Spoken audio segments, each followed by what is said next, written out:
Ayun mga boss, sundo muna tayo ng estudyante natin. Yan.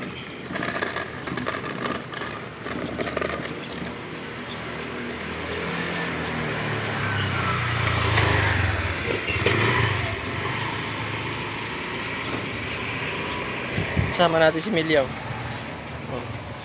Susundo ng estudyante kasama.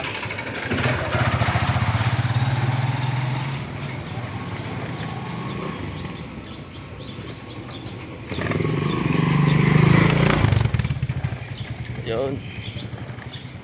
Okay mga boss.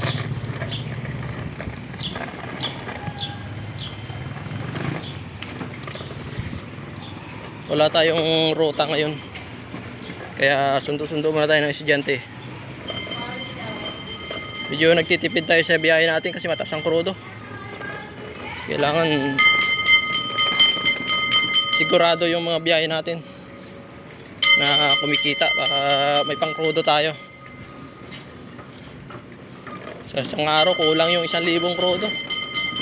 Napakamahal ng krudo eh. Dito.